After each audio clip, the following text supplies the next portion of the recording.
Good evening, grave robbers, and welcome to the Television Mausoleum. We are here tonight to examine the spirits of past television shows, to find out which ones could be resurrected, should be resurrected, and which ones should just stay doomed. This will be a podcast in which we analyze the history, the hype, and the aftermath of shows that ran only one season, or perhaps only one episode. With me, as always, is TV's Noah Houlihan. I saw the tiger. The tiger saw me. Yep, we are on part 2 of our Tiger King extravaganza. Yes, and before we do that, I'm going to introduce a brand new segment. This is some post-mortuary research. A little post-mortem. What's the word I want here? After death. Post-mortem? Post-mortem. Yeah, post-mortem research. I have some research about some past episodes I need to bring up really quickly. Okay. So about our previous episode on Tiger King, I went back and checked something out. We were talking about staff and whether or not Joe Exotic misgenders him. Saf. And I went back and I watched it, and Joe Exotic does in fact misgender Saf. But in the 911 phone call, the correct pronouns are used. Huh. So, there are people at the park that know it's he, him, and Joe Exotic is screwing it up. All right. So that was an interesting thing that I wanted to bring up in some post-mortem research. Okie dokie. Also, our previous episode before Tiger King was WrestleMania. Yes, it was. Interesting thing about WrestleMania that I found out. Okay. Remember that Boneyard match? Yes. Well, AJ Styles, in a promo about setting up this Boneyard match, says, I want to face the dead man. I don't see the dead man anymore. I see some guy on Twitter sharing pictures swimming with tigers. Oh, you didn't know this. I did not know this until recently. Oh. It's Doc's Tigers. It is, yes. This was huge news when this was happening. I had no idea. Because this all dropped right about when both of those things were simultaneously airing. I thought you knew. I had no idea. I found that out recently, that The Undertaker was swimming with Doc's tiger. Yeah, no. I bet Doc hit on Michelle McCool. Probably. So, that has been some post-mortem research. Post-mortem research. So now we can get back into Tiger King.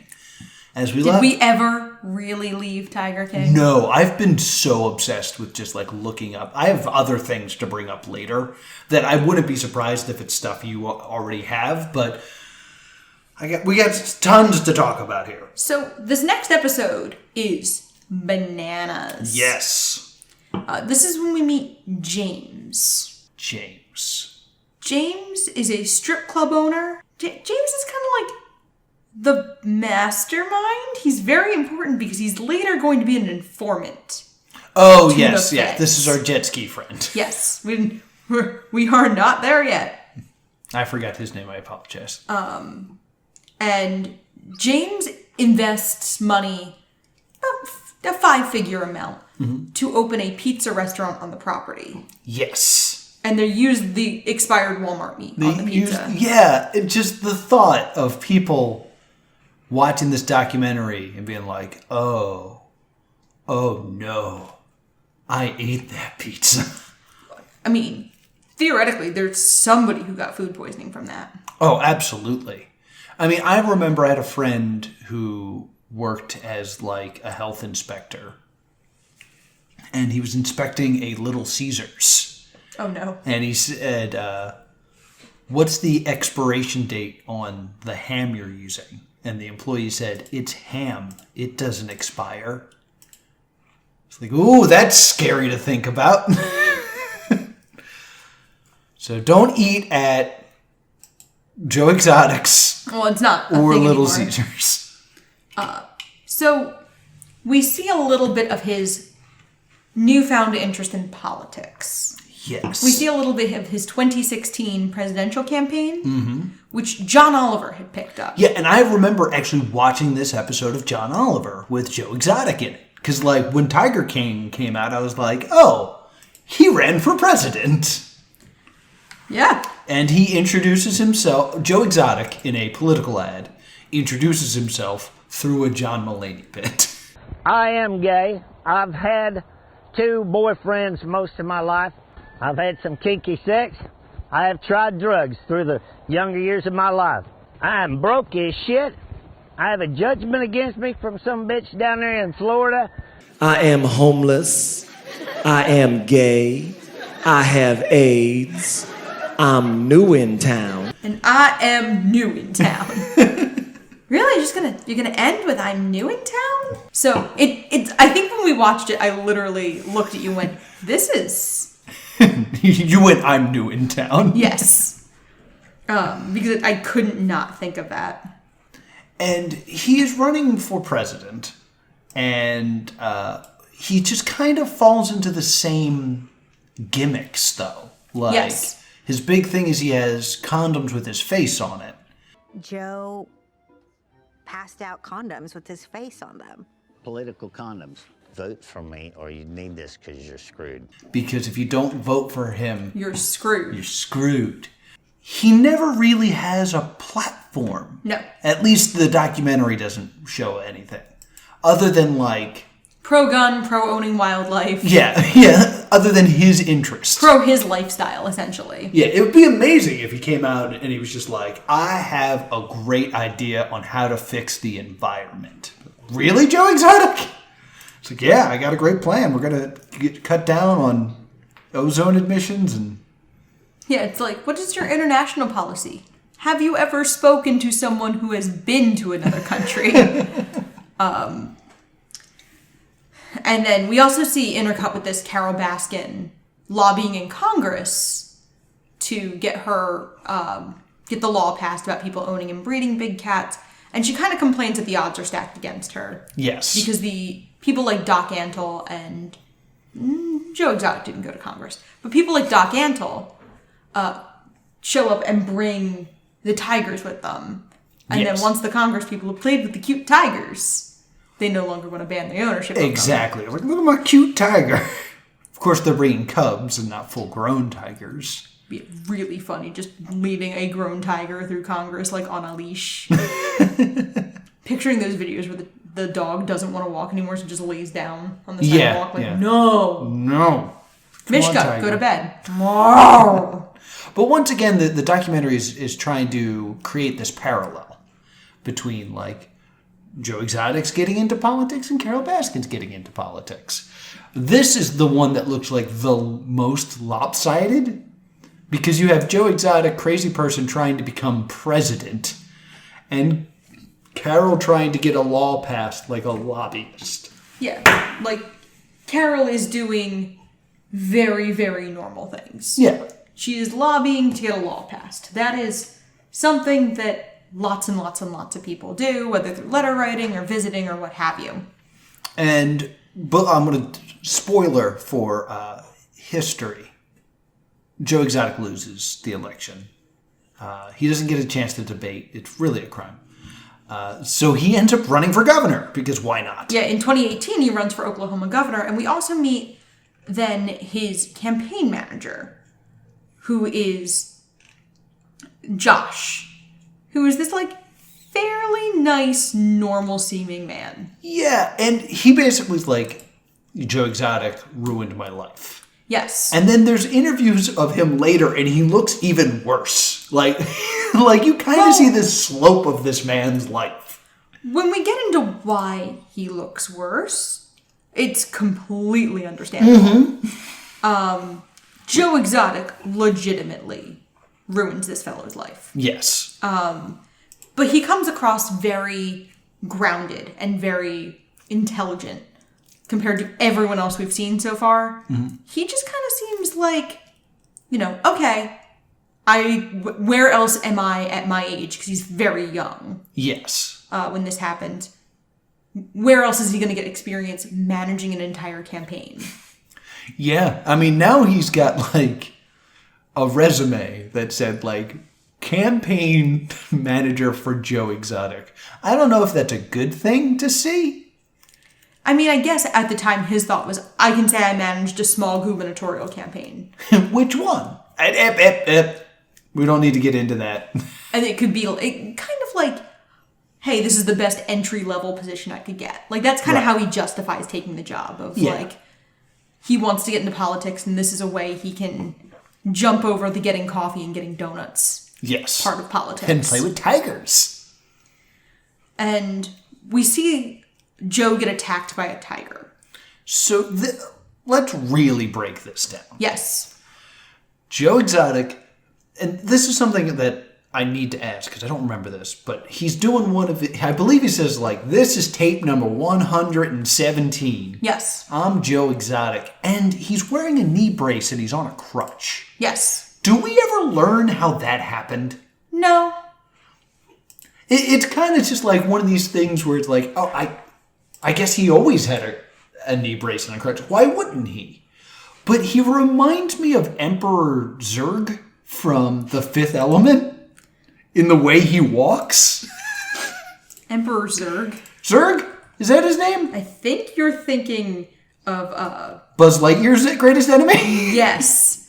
You're thinking of Gary Oldman's character in The Fifth Element, right? Is it not Zurg? I don't think it's Zurg.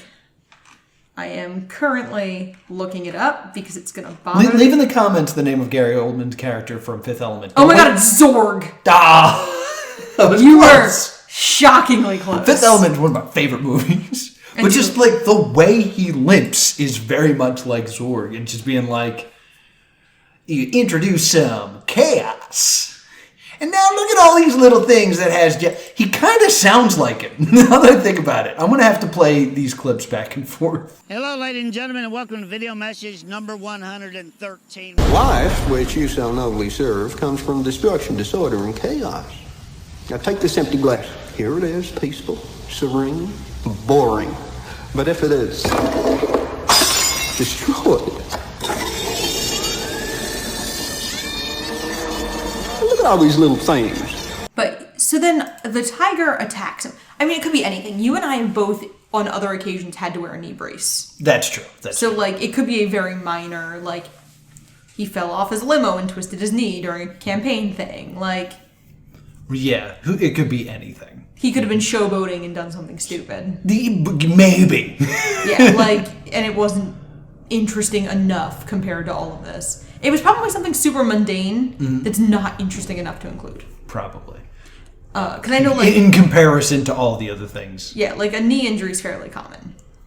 So we see one of the tigers begin to sniff his shoes. Yes. Like a puppy. Mm-hmm. And Joe's kind of like trying to walk away. And then all of a sudden it bites down. Yeah. And he starts hitting it with his crutch. Yeah. And the tiger just starts to like drag him away. Yeah, into his little tiger house. And then two other tigers are like, What are you doing? You gonna eat his feet? What do you got going on here? What you doing? You gonna eat something? You gonna share? And then we watch Joe Exotic pull his revolver out. Mm-hmm. And now I'm terrified I'm about to see a cat execution. Yeah. But he just kind of shoots to scare them away. Yeah. Joe picks himself up and then like slowly hobbles his way out of this cage while these three tigers like circle him. Yeah. And like he threatens to shoot one. He fires again to scare them away. And then he hobbles out of the cage.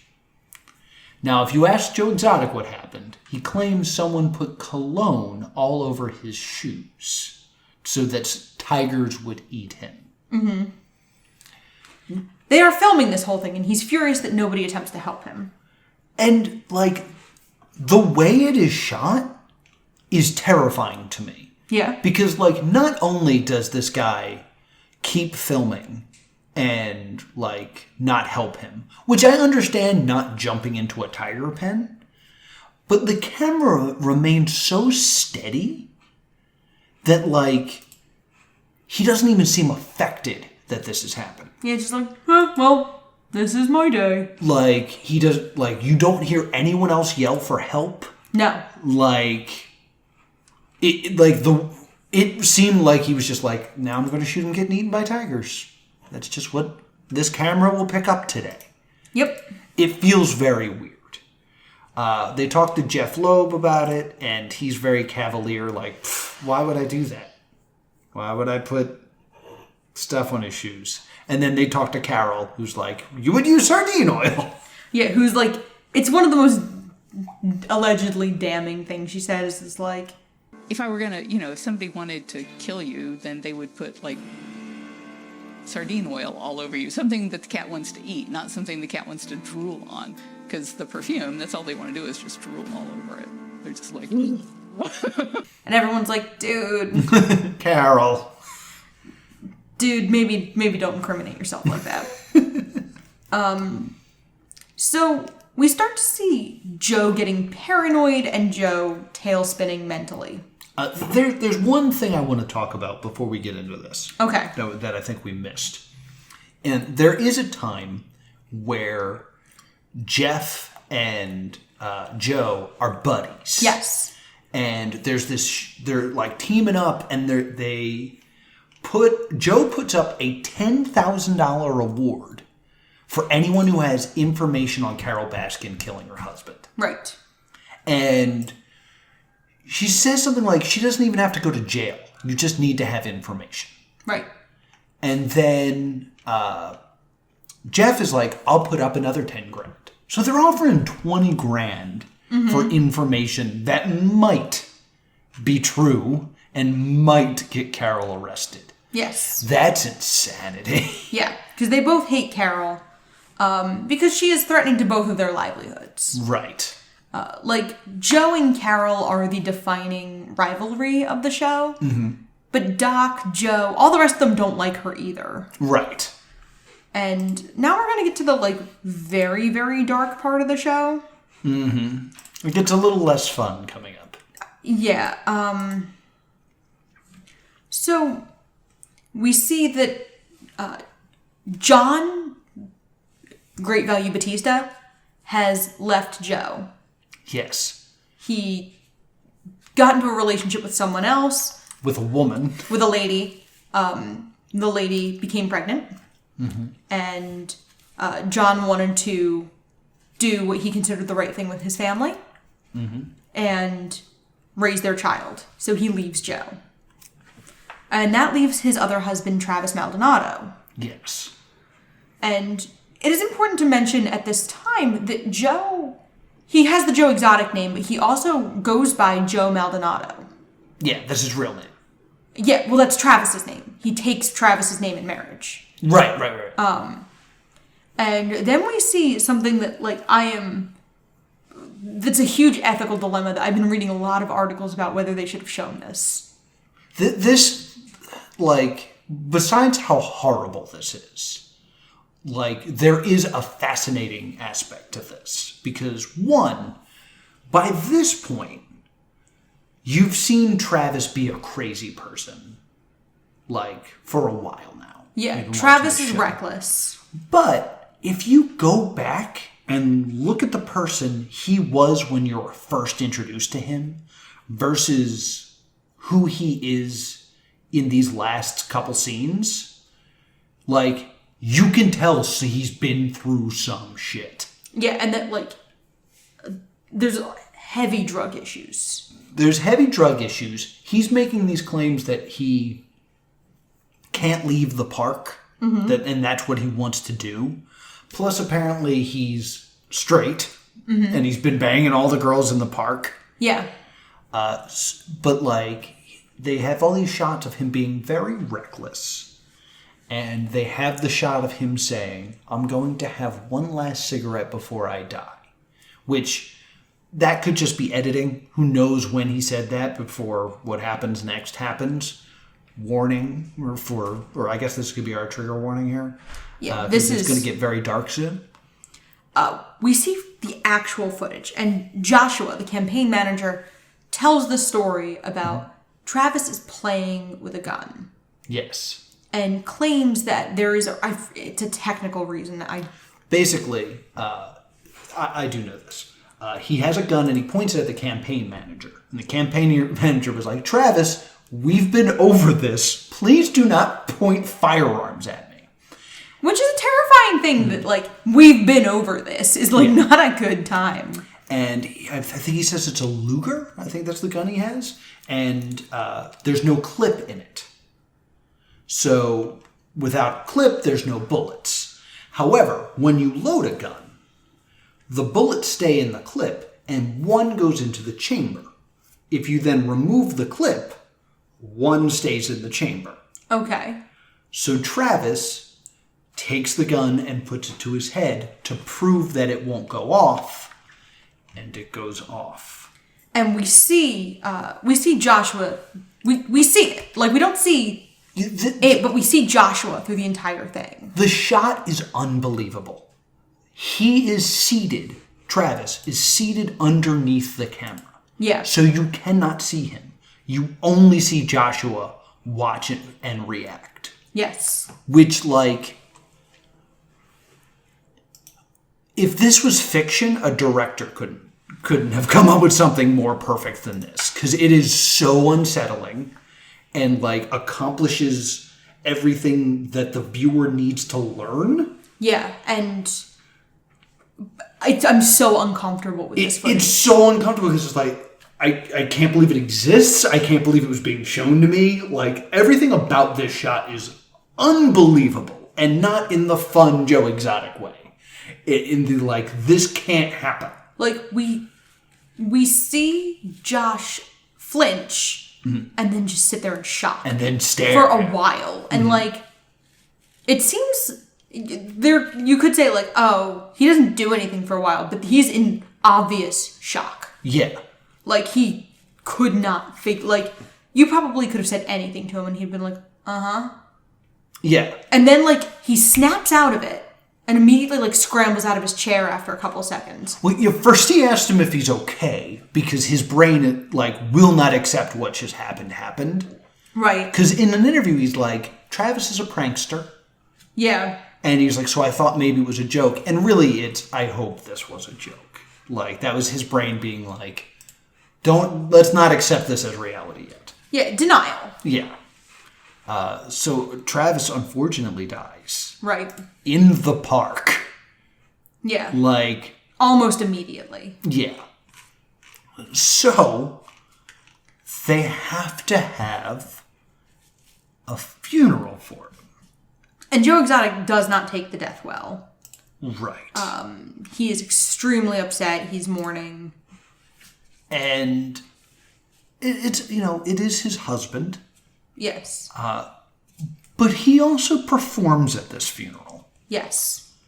And he also tells very lewd stories. And tells unbelievably lewd stories. And the documentarian cuts between Joe Exotic, who is wearing, like, a priest collar. Yes. Telling stories about Travis's balls, and then cutting to Travis's crying mother. Yes. Because, I mean, I've attended funerals where you tell filthy stories about the deceased. Mm-hmm. When my godfather died, the way the funeral was set up was everyone was able to tell stories. And a lot of the stories ended with, but I can't really tell that story in mixed company. To the point where you and I kind of had a moment of watching the funeral director get visibly frustrated. Of like, what did this man do? But, so there is a time and a place for that kind of thing. Yeah. However, my godfather was much older. Mm-hmm. He had passed away after a significantly long illness. He was not a young man who had died a sudden death. Right. Like, and that was the proper way to honor that man, is through fun and stories and laughter. But... I mean, this is a man that mooned an entire restaurant from a ferry. Exactly. Like, whenever a butt passes the Cape May restaurants, he'll be there. But the way Travis, who is a straight male, yes, is honored is by having Joe Exotic talk about his testicles and then lip sync to a song. Yes. I apologize to all of our listeners that hear a train. Jeff leaves the zoo for a little bit and, like, does some Vegas stuff. So he's, you know, doing the party buses again and kind of just, like, letting Joe cool off and mourn. Mm-hmm. And then we find out that Joe is going on... the next time we see Joe, he's going on his first date since Travis's passing. Well, we get Thanksgiving, right? So he has a Thanksgiving dinner that he provides people. And I kind of thought this read as false to me. Mm-hmm. Because, like, he brings all these people in and he says, like, let's think about those who are not with their loved ones, which is him talking about himself. And then he goes outside and has a cigarette, and I think Joe says, I think he had onions in his pocket, so he would cry. I did look into this. You mean Jeff says that about Joe? No, I think Joe, his ex-husband, says this. John, I'm sorry. John says it. Yeah.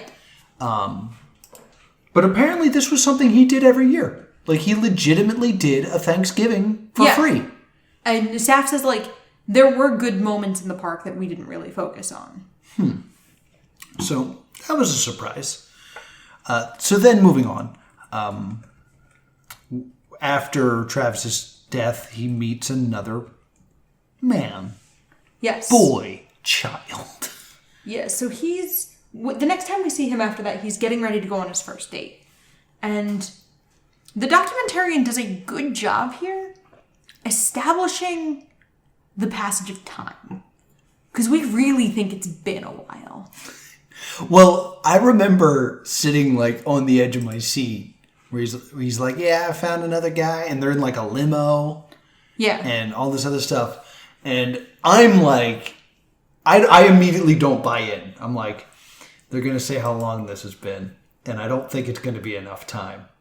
Yeah, I think they're hiding how long this has been. This is going to be only a year. They're married in 2 months. From what I understand, they're not married in a 2-month relationship. He is married 2 months after Travis's death. Yeah. Like, and Travis's mother attends the wedding. Mm-hmm. And she is very distraught because she thinks it's not great, but that he's moved on. Mm-hmm. But it's not a big wedding. Travis's mother is one of the only guests, and she kind of says, like, he did this so that people would see that I was there and assume I thought it was okay. Yeah. So my guess is Joe Exotic is one of these people that is just terrified to be alone. Yes. So, like, he doesn't know how to not be in a relationship. Right. So he just snatches this guy up as fast as possible. And next thing you know, they're married. Yeah. He also has a shrine to Travis that he goes and hangs out with and smokes a cigarette and takes pictures of the sky. Because sometimes Travis sends him messages in clouds. Yeah. I think this is all for the camera. Oh, yeah. Like, I don't... He knows how insensitive it looks that he was married 2 months later. Yeah, I don't buy that he takes pictures of the sky and looks for messages. Or even hangs out at this memorial. Yeah, no. But that's just my theory. A Tiger King theory. So, we're finally getting into the real plot. Yes. Here. Why is Joe Exotic in jail? We already know at this point that Joe Exotic is in jail. Yeah. As of 2020, when this is released. As of November 2018, he had still been running for office. All of this has to happen between November 2018 and February 2020. Mm-hmm. So, we now find out that he is in jail for a murder for hire plot, that he hired someone to take out a hit on Carol Baskin. Right. And the first person we really talk to about this is Alan Glover, who is Jeff Lowe's handyman. Mm-hmm. He is loyal to Jeff. Jeff has paid him. Jeff's always given him work. He likes Jeff. He's like, maybe not personally, but likes Jeff enough professionally. And Joe kind of decides that Alan will kill Carol for him. And Yes. Because he has a teardrop tattoo. yes. And Jeff Lowe accuses Joe Exotic of using money from the zoo, and therefore using Jeff's money to run for office. That all of his campaign money came from the zoo and came from essentially Jeff. Mm-hmm. So Joe Exotic still kind of thinks Jeff stole the zoo from him and feels entitled to any money from the zoo. Right. Legally, Jeff owns the zoo. Mm-hmm. So Joe Exotic takes some of his animals and leaves. Yeah. He just hightails it out of there. So, And immediately Jeff scrubs Joe Exotic from the zoo. yes. So no more country music DVDs being sold. No more condoms with his face. Yeah. Joe Exotic is no longer a character. It's now called like the Greater Wynwood Zoo. And is now like kind of being billed as more respectable. Yeah. They are trying to kind of put that sheen of kind of like what we see with Doc Antle's zoo. Right. That sheen of respectability, that sheen of like we are a real thing. We're not just a weird roadside attraction. Mm-hmm. So Joe Exotic allegedly gives Alan Glover $3,000 to kill Carol Baskin. Right. And multiple people are like, so that's nothing. Right. They kind of have this narrative, if I understood it correctly, of Alan being like, I will kill Carol Baskins for $5,000. And Joe going, I only have $3,000. And then Alan being like, oh, okay. And takes the $3,000 and leaves. Yep. Because that's not enough money, but you were stupid enough to hand this to me. So I'll see ya. And he essentially goes out and buys like hookers and blow, essentially. And anytime they interview this guy, who is Yeah. supposedly a hitman hired to kill Carol Baskins, and he has, like, the guiltiest face. Yeah. Where he's just kind of always like, yeah, it would have been really bad if I did that. Like, he has this whole, like, I'm a bad boy air about it. And it's kind of funny because he does not kill Carol Baskin. No, but yeah, she survives. So No, she's never attacked by him. So he pretty much takes the money and runs. Yes. We don't even really know if Alan was ever gonna kill her. Right. Or if he was just like, give me your money and I'm gonna go party with it. So then, like, Jeff gets into legal trouble. Mm-hmm. He gets into an altercation in his hotel room with a significant other. I don't remember whether it was Lauren. It wasn't Lauren. But I think it also had to do with tigers. Yes. Because he was like, he would just put them in suitcases and then go to Vegas. So James brings Jeff in to talk to the feds, and Jeff essentially sells Joe Exotic out in exchange for not really facing charges. Did we say why James is working with the feds? We did not yet. Okay. Do you want to reveal that? No, you can do it. He got busted for an illegal lemur? Mm-hmm. So now he's working with the feds. That's the story he claims. Other people make other claims. But he was like, yeah, I had an illegal lemur, so now I had to sell out Joe Exotic's murder plot. And the stinger for the next episode is based on Joe Exotic claiming everything is a lie and it's all been a conspiracy to get rid of him. If I may present an argument to the court. The claim is that Joe Exotic paid $3,000 to kill Carol Baskins. Okay. Had he had paid the agreed upon $5,000, she would have been dead. That is kind of what is being implied here. Like, had he paid the full amount, she would have been killed. Had he not, tried to get a discount. Yeah. So he was only willing to pay in this story, he was only willing to pay $3,000 to kill Carol Baskins. How much were they offering for information about her? 10,000. 20,000. 20,000, you're right. So this seems like suspicious. Yep. Now, of course, like, the obvious answer is they were never going to give $20,000 to someone who had information about Carol Baskins. But Jeff Loeb might have. Jeff Loeb might have, and Jeff Loeb actually throws the money on the table during the interview where he's like, yeah, I'll pay 10 grand for information on her. Yeah. Which means that he has access to that money. Yes. And if Joe Exotic was using his money to run for governor, he had access to that money. Yep. So he could have easily accessed 5 grand to do this. Yeah, just cheat. Like, I don't understand how it's like, hey, did you hire a hitman? I did, but I didn't have enough to pay all of it. Well, we can't move in yet. Yeah, I mean, and everybody's kind of disturbed by how, like, how much money has Joe Exotic spent on lawsuits and annoying Carol Baskin? Oh. And yet he cheaps out on this. I had some other research about those lawsuits that I wanted to bring up. Okay. I don't think you've heard this one, so this should be good. Joe Exotic, along with apparently this murder plot, would go to Big Cat Rescue, Carol Baskin's zoo, and dress up as a bunny and have other people dress up as tigers and, like, eat him because he was creating this narrative that Carol fed live rabbits to her tigers. Okay. And he would take all these other pictures in front of Big Cat Rescue. Okay. And he would get these photographers to do it for him.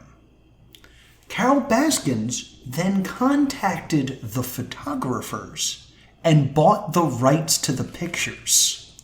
And then sued Joe Exotic for copyright infringement. Yeah, it's pretty funny. So she owned the pictures that are meant to slander him because he didn't pay the photographers. I mean, it's his fatal flaw, kind of, is just being kind of cheap. Yeah. He wants to, you know, be a mastermind, but he can't quite do it.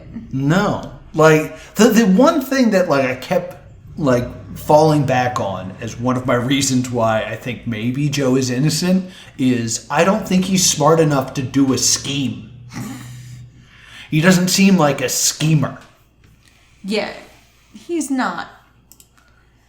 I feel like he does. He's just not good at it. Like, he thinks of himself as a mastermind. You're not a big Game of Thrones person, but I get major Cersei Lannister vibes. Of thinking they're the chess master, thinking they're sexually desirable, and thinking they're the only person who's good at lying and everybody else is, like, super gullible. When really, spoilers for Game of Thrones up through the 5th book, those House of Cards always fall. Yeah. And, like, we see kind of that starting to happen to Joe. The next episode, which is the last episode of the main series, starts off on irony. Joe is in a cage. Yes. Joe the Tiger King. He is now in prison. He is sentenced to 22 years for the attempted murder of Carol Baskins. Yeah, and he's not wealthy. Or, excuse me, he's not young. No. So, everyone kind of agrees that with Joe's lifestyle, Joe is going to die in prison. Yeah. He has a 22-year sentence, and he's in his 50s. Yeah. So he is not likely to get out of jail in any significant amount of time. And so everybody kind of thinks like he is going to die in jail. Yeah.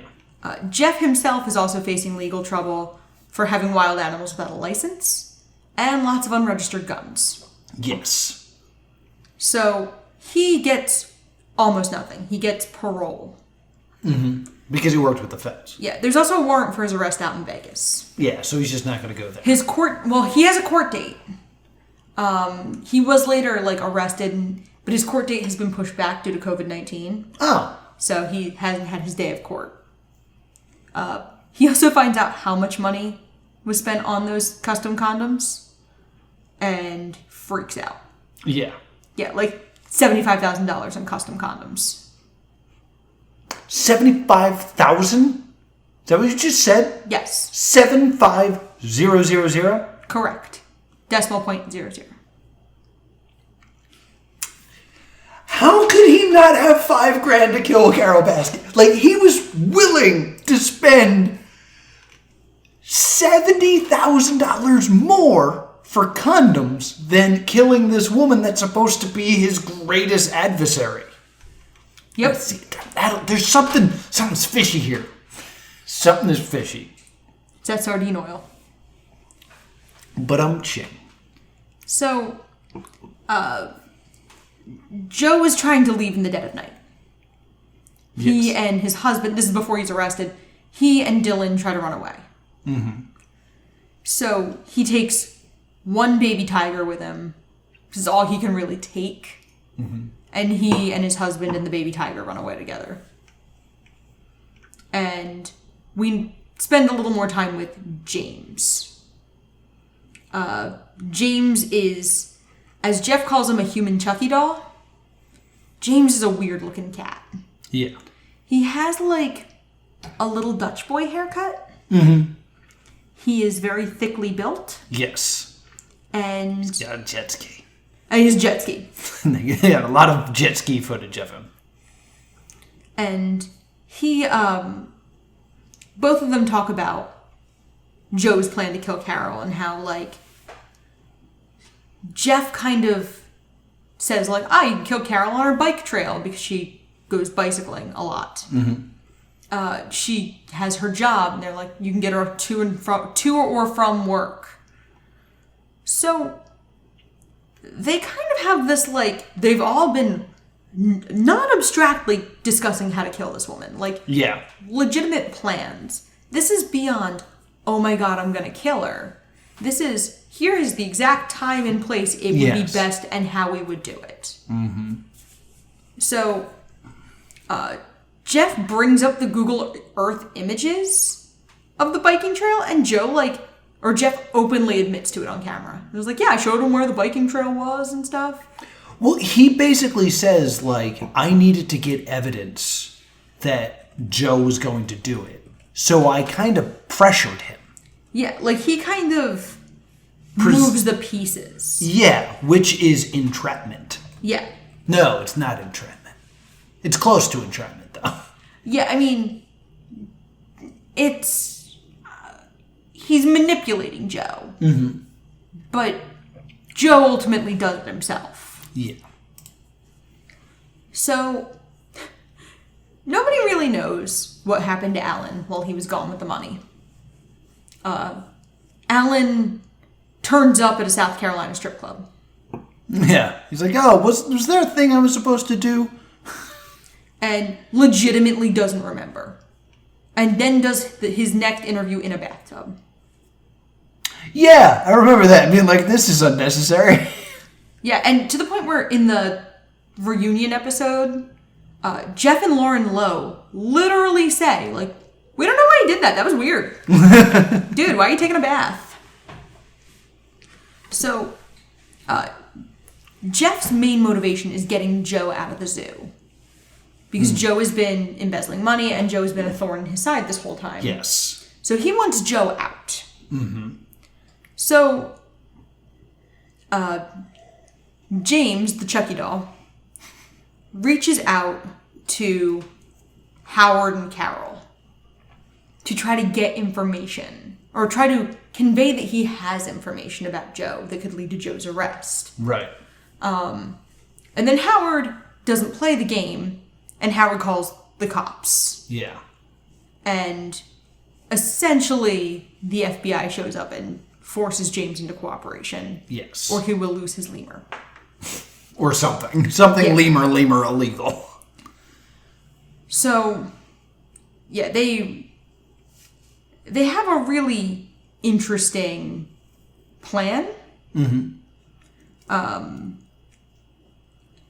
Nobody really, like, it does feel like Jeff and Alan really push Joe into it. Yes, and then Joe eventually goes down for it. Well, then they hire an informant who's a pretend hitman who offers to kill Carol for $10K. Right. And Jeff records Joe telling him to kill Carol. Right. So they can't get that to stick because money doesn't change hands. Right. Money, the action has to happen. So unfortunately for everyone, Joe has to pay somebody. Mm-hmm. And Joe isn't good at paying people. No, he's real bad at it. So then they find out that Joe has allegedly killed 5 tigers. Yes. Because he could not afford to feed them. And then buried their remains somewhere in the zoo. We don't really know who informed the FBI because there's like a list of people who could have done it. Mm-hmm. Like, could have been Eric, could have been Jeff, could have been Joe, could have been a husband. So James discusses possibly moving the GW Zoo. And Jeff is like, yeah, we'll do it. We'll be business partners. And then Jeff cuts James out almost immediately. Yeah. So they kind of get this animal cruelty and violation of the Endangered Species Act. Right. For euthanizing an endangered species. We say euthanizing. We don't really know how they were killed. Euthanizing is what... I mean, like... The term euthanize is like putting them down. It's probably with a gun. Euthanizing is medical. He murdered tigers. I don't think you murder animals. Like, just the term. It is. That's better to describe what is happening. No, that intent. Euthanasia is medical. Okay. It is literally defined as the painless killing of a patient suffering from an incurable and painful disease or in an irreversible coma. Well, euthanize is the word they use, is what I'm saying. Like, because they say that about Doc, too. Like, a few episodes earlier, like, Doc euthanizes tigers. Like, some nights you hear a gunshot and then there's not a tiger there. Like, yeah, they're using the term that's incorrectly. Murder. Yeah, I mean, they are using the term incorrectly. They say euthanize. Yeah, they murder. Mm-hmm. Because euthanize is not the correct term grammatically for that. No. So, they're going to start this new zoo. Jeff comes in with Tim Stark, who we met like 3 episodes ago and haven't seen in a while. And Tim uses his own construction materials and really like gets involved in the making of this new zoo. And Jeff doesn't bring anything to the table and Tim splits off from Jeff. Right. We also see that Lauren is pregnant. Yes, this is your favorite line. They're talking about they're going to get a hot nanny. Yes. And Lauren's fine with that because Lauren's also a swinger. Mm-hmm. Lauren mentions, like, maybe we'll get one that speaks another language so that the baby can be bilingual. And Jeff, like, visibly cringes at the idea of having, a nanny that doesn't just speak English. Mm-hmm. And then he turns to Lauren and goes, like, yeah, she was getting induced. Mm-hmm. So, like, planned labor. And then he goes, yep, and then she'll be back in the gym the next day. Yeah. That's not how the female body works, Chief. No, it's very gross of him to say that. Yeah, like, it is usually minimum 6 weeks after giving birth before you can even approach exercise, much less the gym. Yeah. But Lauren, like, smiles like an, oh, you kind of way. Because Jeff is rich and has tigers. So Jeff informs Joe that if he shows up at the zoo, he'd be shot for trespassing. Mm-hmm. And Joe flees Oklahoma because he doesn't want Jeff to kill him. Because now he thinks Jeff has a hit on him. Right. But now he has fled the state while the feds are looking for him. Mm-hmm. So, they start trying to, like, fake hashtag Belize. Yeah, he tries to make it look like he's in Belize, but he's in Florida, right? Yeah, because this all had to end in It had to end in Florida. Which is a really dumb idea, because Carol lives in Florida. Yeah. So you were going toward your intended victim. Mm-hmm. And then Doc Antle was like, this is stupid. Anyone knows a credible hitman will cost at least $100,000. So he and Carol are both just like in their own incriminating world. But now, like, they kind of figure out, now he's fled the feds, he has the violation of the Endangered Species Act, and they are able to apprehend Joe in a parking lot. Yes. So everyone kind of turns on him. And even all the informer employees. Yeah. Except for John Reinecke, the one with the painted legs. Yes. And he tries to get the FBI to let him testify on Joe's behalf, like as a character witness. Mm-hmm. And the FBI's like, no. No, we'd rather you didn't. And Eric, the head zookeeper, gets very intoxicated and cries. Mm-hmm. Because he was very attached to the tigers. He is the one person in the zoo that indisputably loved the animals. Yeah, well, all of this goes down, and he's the only one that are like, but the tigers. Yeah. And he is like clutching a stuffed tiger and sobbing. Mm-hmm. And we don't see any of the trial, obviously. We don't know anything. And, like, John Finley, his ex-husband, testifies against him. Alan, Carol, and Jeff all testify against him. So a lot of people do testify against him. Mm-hmm. So the jury is convinced. It does not take them long to convict Joe of all of his crimes. He is guilty on all charges. Yeah. And he gets 22 years. 22 years in prison. Which, again, most people think is the rest of his life. Yeah, and, like, he was in county for quite a long time, and then is transferred to state prison. And we don't really know anything about his life in prison except that he is miserable, and that Dylan Passage has chosen to stay with him. Yes. Not in prison, obviously, because you can't do that, but Dylan's planning to be faithful. Mm-hmm. And this idea is, Joe very much does not want Dylan to move on. Right. There are a lot of people in that position who would probably be like, let's get a divorce so you can move on with your life. Yeah.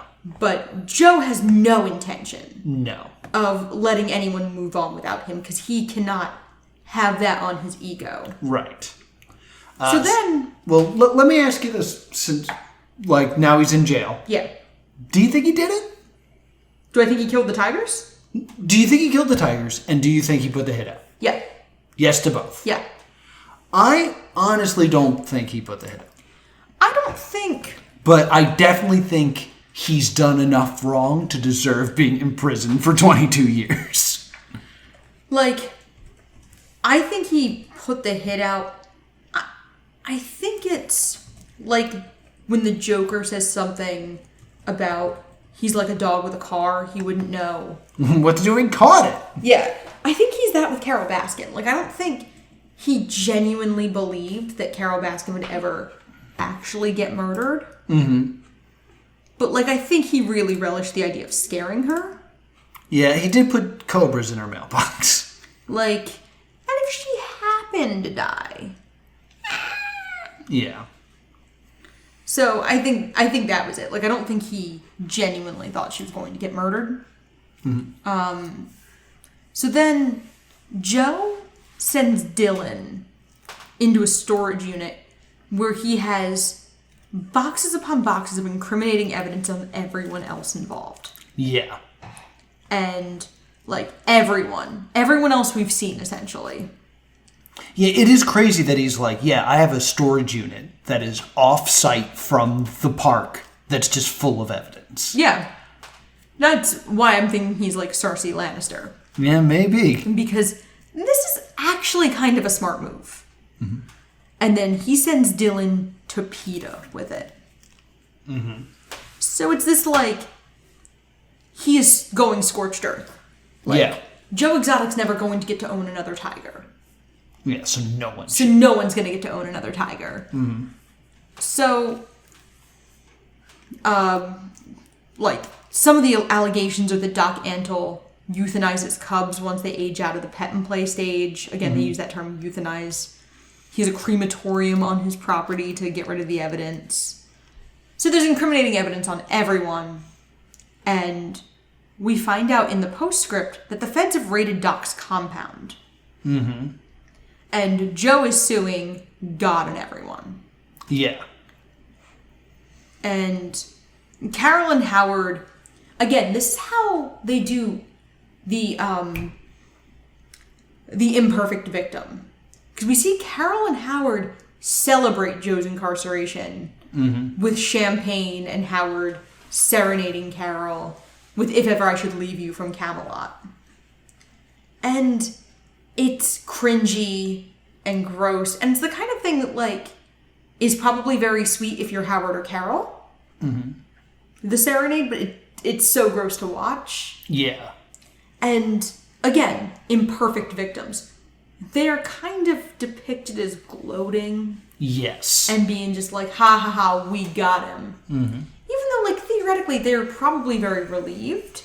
If there have been serious, like, if she's been seriously worried about attempts on her life, she's probably very relieved that this is out of the equation. Mm-hmm. And then the end of it is just kind of this old footage of Joe with tigers over, like, a voiceover of him being sad and old. Yeah. It's weird. And, like, it is that perfect, like, poetic justice of, like, all he really wanted to be was famous. And now he is, and he can't see it. Yeah. And this aired and was an instant phenomenon. Yeah, everybody was, like, on board, and we demanded more. And Netflix does what they always do. They turn to Joel McHale. Yeah, I mean, everyone's in quarantine when this is happening, which is really important because it's part of why this show was received the way it was. It was a national phenomenon. 2020 is the year of I'm never going to financially recover from this. Yeah. So, huge phenomenon. So this reunion special came out 2-3 weeks later. Yes. Carol is not there, and the Carol Tiger was King not contacted. Really? Carol, that's the number one person you want to talk to that's not the Tiger King. Carol Baskin claims she was not contacted for it. Get out! So, she was vocally unhappy about the speculation about her. I mean, there's a whole episode that's pretty much building a case for her to go away for murder. Yeah. So, yeah, I can imagine she's not a big fan of it. Not big on it. So, Joel McHale interviews a lot of people. John Finley, his husband, looks great. Yes.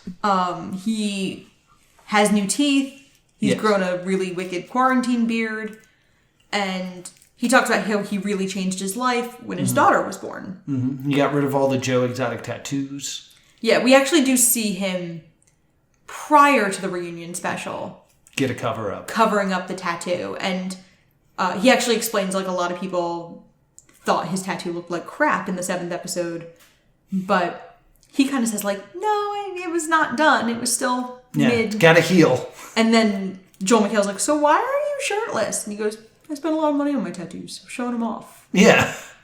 Yeah, we see everybody else. We see Rick Kirkham, who has moved to Norway, and he's like, now I get recognized on the fjord. Yeah, Rick Kirkham's the one that I really want to bring up because he tells a story of a woman dropping off a horse to be taken for Joe to take care of. And Joe promises to take care of it and immediately kills it and feeds it to the tigers. Yes. And tells Kirkham to film it. Yeah. And, like, there's got to be tons of just, like, unusable, horrible footage that we're not seeing. Absolutely. Because that's something else that I saw on the Tiger King subreddit. Is they had 2 shots of the lawyer. Yeah. Back to back, and there's a clock in the background, and between the 2 shots, an hour had passed. And they're like, there's an hour of this lawyer talking. There must be so much more footage. Yeah, I mean, I'm sure they worked on this documentary for 5 years. 5 years, yeah. So there's clearly tons of footage that we don't see. It's a documentary. There's always... I actually had a discussion with my students about if a movie has an argument. And students claim that documentaries didn't. And I was like, no. Documentaries always have an argument. Always do, yeah. More than any other kind of film, documentaries have a clearly discernible argument. Like, it might take you a while to be like, okay, the thesis of this comedy is this. You can always figure out the thesis of a documentary. Absolutely. Some of them talk about how they've been recognized in public. Saf is like, yeah, I was at Walmart and I was trying to buy food. Now everyone knows who I am. Yeah. Because he's kind of easy to pick out because he's missing an arm. Yeah, and Joel asks him about being misgendered. He's like, it's a bummer. But whatever. Yeah, he's like super, super chill about it. Like, I was chill about my arm getting ripped off. Yeah, like, Saf doesn't seem... He is the best.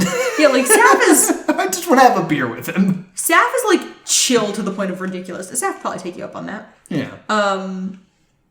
So, yeah, like, apparently Kirkham also says that Joe Exotic had to tranquilize the cats for pictures. Because he was afraid of them? Because he was afraid of tigers. Which is crazy to think about. I also want to point out the Jeff Loeb Lauren interview. Yeah. Because since it's not all chopped up and stuff, like, you can tell that they don't have a traditional relationship. But you can also super tell in this small interview, more than anything else that happens, that they are super in love with each other.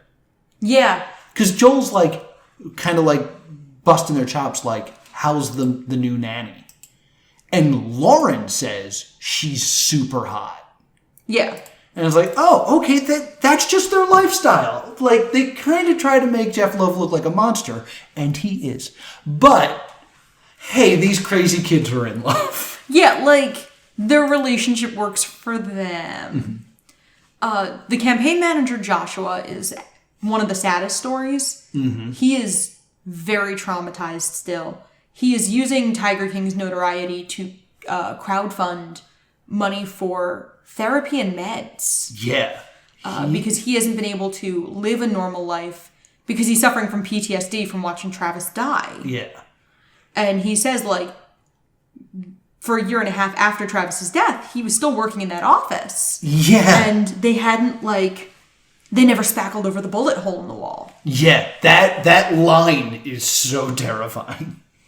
Because, like, I think about, you know, how a space can just feel wrong when way less happens. Yeah. Like, I'm gonna just appeal to everybody's favorite thing in the world. When you see a bug in your house, and you go and grab, like, a cup or a shoe, and you come back, and the bug's gone. You're just like, oh, no. Yeah, we gotta burn the house down. And you're like, now it's just in the house. Oh, God. So anything that So, like, that's way less. And Joshua has to deal with, essentially, that reminder every day. Every day for a year and a half. Ugh. John Finley hates how he's portrayed. He said, like, you know, they acted like I was a drugged out hillbilly. And Saf kind of defends Joe Exotic a little bit. I mean, he definitely took in people that no one would have taken in and gave them some sort of a life and a goal. And, like, he definitely helped his employees. Maybe not in the most ethical way, but he did. Yeah. So the day we recorded our last episode, Jeff Lowe did an AMA, and it didn't go well. No? No. Everybody kind of just roasted the crap out of Jeff Lowe for... there were people who might have been old business partners, or just people who didn't like Jeff. Yeah. Just roasting the crap out of him. Interesting. So that was kind of something I noticed. Okay. in looking at that. Oh, Did you find anything else interesting in that AMA? not off the top of my head. Oh. But I know you did, so I'm going to let you. He claims that Joe Exotic had sex with the tigers. That's right. I read that and then Just blocked it out immediately. I did. But apparently there's bestiality footage. Yeah, it's real gross. Yay. Cool. Yeah, isn't that fun to know? Isn't that great that that's in your brain now? Yeah. Anything else that you had to add? Nope. Oh, I got some research for you. Cool. Noah did some research. Noah did some research. Yeah. This is from the Tiger King subreddit. We wrote to Joe Exotic in prison, and my girlfriend drew him a picture. Today we got this in the mail. Oh my god. How the hell are you? This shit sucks. Tell your girlfriend her picture is gonna be the tattoo on some lesbian attorney in Detroit, lol. He wrote LOL in a letter. This is all so wrong. Maybe all of you can get Trump to pardon me. Trump was asked in one of his pandemic conferences whether he was going to pardon Joe Exotic. They were like, are you going to pardon the Tiger King? And he was like, I don't know what that is. But he's probably going to look into it because he thinks it'll make him popular. What a publicity stunt it would be if you were to do that. I want to make the Tiger King the return and expose all this corrupt shit. You all stay in touch. Love you, Joe Exotic. That's bananas. Well, here's the thing, though, about Joe in prison. Found this out very recently. Okay. He has COVID. Oh, shoot. Yeah. I don't swear on mic, sorry. I understand. Holy shirt balls. Yeah, holy forking shirt balls. But yeah, he currently has COVID-19 in prison. Holy. Are you Googling it right now? He is not under, he is not confirmed to have COVID-19. He was in quarantine from being moved. Okay. Between facilities. But I heard the facility that he is in, 70% of all the inmates have it. It's possible. So there's a really good chance he has COVID. Yeah, he was placed in isolation because he was moved. Yeah. So some really bad days right now for Joey Exotic. Yeah, because I went on to Snopes. Okay. He is not tested positive for COVID-19. Okay. He actually probably didn't have it because he was put in isolation when he was moved. So that was the information I was given. Excuse me for spreading fake news. So we got to ask the big question, though. Should this get another season? Oh, God, no. No? No, I don't want to see any of these people again. Maybe Saf and maybe Finley. And you know what? Throw in Eric, the nice zookeeper. Well, here's the thing, because I've been thinking about this a lot. For this to be, like, sure, let's do a show about Saf. That's not Tiger King, though. No. Like, for this to be Tiger King, it has to be about Joe Exotic. Right. And, like, you could do the Tiger King in prison, and it would be, like, a very interesting show. But morally, the worst thing possible. Because it is really sending the message of, like, if you are a crazy person long enough, you will get all you ever wanted. Yeah, you will get so much attention. Because, like, as if they... Man, would I want to watch it. Man, would I want to watch it. But I know morally it's not a thing I should support. So it has to be a stay doomed. Like... I would love to watch a show about Joe Exotic being proven innocent, cleaning up, and then helping his community. But again, that wouldn't be Tiger King Season 2. No. That would be the redemption of Joe Exotic. Yeah, like there's not a way to do this again. I mean, they took years to make this documentary. Mm-hmm. The only way they could possibly do a Tiger King season 2 is if they waited another decade Yeah. for more things to happen. Because right now, like, the most I could see them doing is kind of like a follow-up on what happens to Jeff Lowe. I wouldn't be surprised if, like, Tiger King The Lost Tapes come out. Yeah. But, like, should they pursue another documentary about Joe Exotic? Absolutely not. No, Certainly no. should not have. Like I said, like, I thought Kirkham was, like, the gasoline on Joe Exotic. So, like, that was him making a show that wasn't going anywhere. Yeah. Imagine what would happen. Now. Did Joe Exotic remind you of Jackass sometimes? Just the way he would, like... Because there's a moment where he's in a bunny costume and he takes the head off and he goes, "Hi, I'm Joe Exotic." And it's very, "Hi, I'm Johnny Knoxville." No, because I think there's weirdly a self-awareness to Jackass that Joe Exotic wholly lacks. I felt like they were almost trying to impersonate it. Maybe. They were trying to get that feel of like, "Hi, I'm Joe Exotic, here's the stunt." I can see that. But maybe he's intending to evoke Jackass, but really he is just a jackass. That was very poetic. Yes. So I think that's it for Tiger King. I agree. All right, so what are we watching next week? Next week, we're watching Aquaman. We're watching Mercy Reef.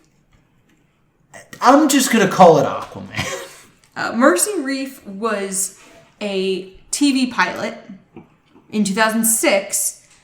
It was also titled Aquaman. That's why I'm going to call it Aquaman. But it was kind of going in the Smallville direction. Yes. Of calling it Mercy Reef. Yes. So get ready, all you Aquaman fanatics. Talking Aquaman. Hey, Editor Noah here. So we were planning on watching Mercy Reef or Aquaman. Unfortunately, when we went to watch it, it had actually been taken down right before we were about to watch that episode. So we had to mix things up. So I just want to come in here and correct it and say we're going to be watching the WB pilot Nobody's Watching. So be sure to check that out. Also, if you'd like to see me live, I will be on Twitch. That is twitch.tv/+2 comedy on Friday, May 1st at 8 p.m. Eastern Standard Time for the second edition of the Adult Fan Fiction World Championships. We have a bunch of fantastic YouTubers and stand-up comedians who are going to read erotic fan fiction that they have written, some of which will be based off of your suggestions. So please join us live, 8 p.m. May 1st. That is this Friday. That is twitch.tv/+2 comedy. Yep. This is what Noah is preparing for his entire life. Yes. Where can people find us? You can find us on Facebook and Twitter at Stay Doomed or at thestaydoomedshow@gmail.com. And if you want to talk to me about Aquaman, I'm at TV's Noah. If you don't want to talk about Aquaman, I'm at Priorities. Until next time, stay doomed. Hey, did we get any emails about Tiger King before we... We did not. I actually was just on there. All right.